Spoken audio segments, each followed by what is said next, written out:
देशात बांगलादेशी घुसखोरांचा वावर मोठ्या प्रमाणात वाढलाय, त्यामुळे देशाला धोका पोहोचण्याची शक्यता नाकारता येत नाही।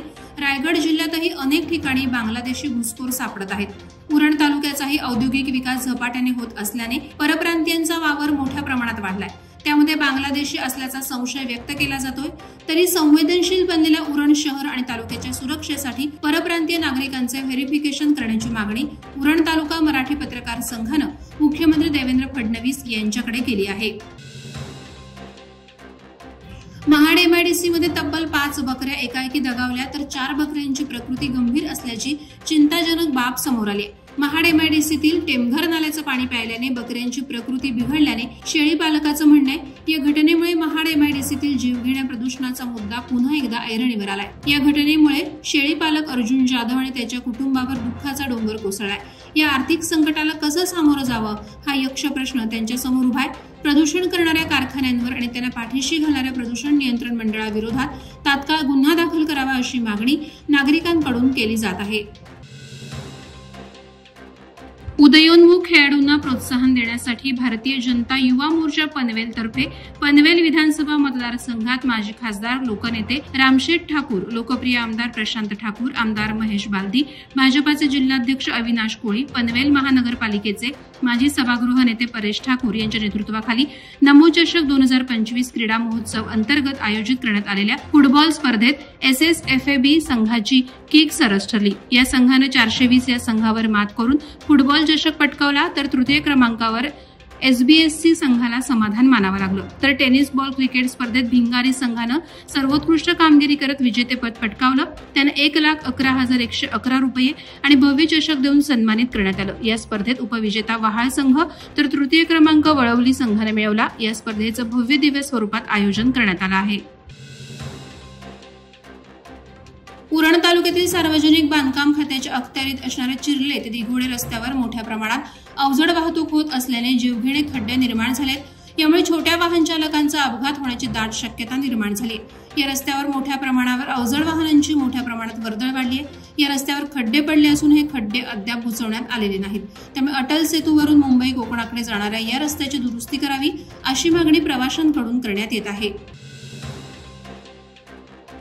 करंजा ते उरण 4 फाटा या रस्त्याचं डांबरीकरण सुरू असून ते निकृष्ट दर्जाचं होत असल्यानं ग्रामस्थांमध्ये संतापाचं वातावरण आहे। यापूर्वीही या रस्त्याचं काम निकृष्ट दर्जाचं झाल्याने काही महिन्यातच रस्ता खराब झाला होता, त्यामुळे यावेळी ठेकेदारावर कारवाई करून कामाच्या गुणवत्तेची चौकशी करण्याची मागणी चाणजे ग्रामस्थांनी केली आहे। ठेकेदारानं कोणतीही खोदाई न करता थेट डांबर टाकण्यास सुरुवात केली। वापरण्यात येणारे साहित्यही निकृष्ट दर्जाचे असल्याने कामाचं आयुष्यमान अत्यंत कमी राहणार आहे। यामुळे पावसाळ्यात पाणी साचून खड्डे पडण्याची शक्यता ग्रामस्थांनी व्यक्त केली आहे।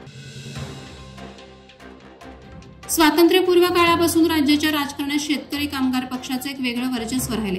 शेतकरी कामगार पक्ष शेतकऱ्यांच्या कायम पाठीशी राहील अशी ग्वाही शेकाप सरचिटणीस जयंत पाटील यांनी शेतकरी कामगार पक्ष अलिबाग तालुका कार्यकर्त्यांच्या संवाद मेळाव्यात दिली। शेतकरी कामगार पक्षानं कधीही तत्वाशी तडजोड केली नाही असं प्रतिपादन जिल्हा महिला आघाडी प्रमुख चित्रलेखा पाटील यांनी केलं।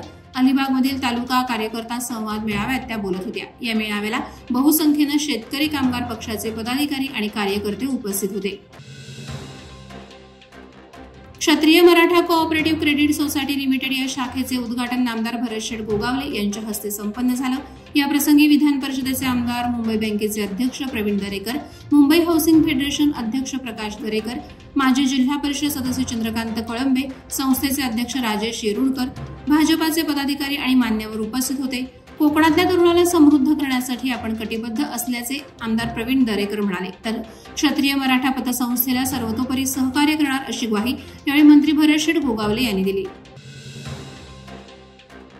रायगड जिल्हा प्रौढ गट निवड चाचणी आणि अजिंक्यपद स्पर्धेत नवतरुण कारावी संघानं पुरुष गटाचं अजिंक्यपद पटकावलं, तर महिला गटात कर्नाळा स्पोर्ट्स पनवेल अजिंक्य राहिले। रायगड जिल्हा कबड्डी असोसिएशन आणि वैकुंठ पाटील मित्रमंडळ यांच्या संयुक्त विद्यमानं आणि जय भवानी वाशी आणि वरसुआई वाशी यांच्या सहकार्याने झालेल्या स्पर्धेत नवतरुण कारावी संघानं अंतिम सामन्यात जय हनुमान धेरंडे संघाचा पराभव करीत विजेतेपदाला गवसणी घातली। महिलांमध्ये कर्नाळा स्पोर्ट्स पनवेल संघानं पनवेल स्पोर्ट्स क्लब संघाला धूळ चारत सतत 6 वेळा अजिंक्यपदावर नाव कोरलंय। MMRFC आणि माणगाव मेडिकोज यांच्या संयुक्त विद्यमानं आयोजित स्नेहमेळावा क्रिकेट स्पर्धेत प्रतीक पाटील 11 हा संघ प्रथम क्रमांकाचा मानकरी ठरला। या स्पर्धेत माणगाव महाड तालुक्यातील माणगाव मेडिकोजचे डॉक्टर, केमिस्ट, डिस्ट्रीब्युटर असोसिएशनचे पदाधिकारी, पॅथॉलॉजी संघटना पदाधिकारी आणि सदस्य सहभाग नोंदवला। या स्पर्धेत माणगाव फार्मा फॅमिलीचे 10 संघ सहभागी झाले होते। एकूण 160 वैद्यकीय प्रतिनिधी या कार्यक्रमासाठी उपस्थित होते। स्पर्धेत प्रथम क्रमांक प्रतीक पाटील 11 संघ, द्वितीय क्रमांक सनी गुलगुले 11 संघ तर तृतीय क्रमांक सागर पाशीलकर 11 संघानं पटकावला। नवीन कायदा आणि सायबर जनजागृती कार्यक्रमांतर्गत पनवेल शहर पोलिसांतर्फे इंडियन कोस्ट गार्डचे अधिकारी आणि कर्मचाऱ्यांना नवीन कायदा, सायबर फ्रॉड आणि नवी मुंबई व्हॉट्सअप चॅनलबाबत मार्गदर्शन करण्यात आले। वरिष्ठ पोलीस निरीक्षक नितीन ठाकरे यांच्या मार्गदर्शनाखाली ॲडव्होकेट सचिन पटेल यांनी उपस्थितांना नवीन कायद्याविषयक मार्गदर्शन केलं, तर पोलीस निरीक्षक शाकीर पटेल यांनी पोलीस जनता समन्वयक मार्गदर्शन केलं। तसंच सायबर गुन्हे मार्गदर्शन आणि व्हॉट्सअप चॅनलबाबत मार्गदर्शन पोलीस उपनिरीक्षक अभय कदम यांनी केलं। तसंच यावेळी उपस्थित केलेल्या शंकांचं निरासन सुद्धा केलं। वादळवारा लाईव्हसाठी न्यूज ब्युरो, रायगड। नवी मुंबई व रायगड जिल्ह्यातील ताज्या बातम्या आणि घडामोडींसाठी सबस्क्राईब करा वादळवारा लाईव्ह चॅनल आणि दाबा बेल आयकॉन।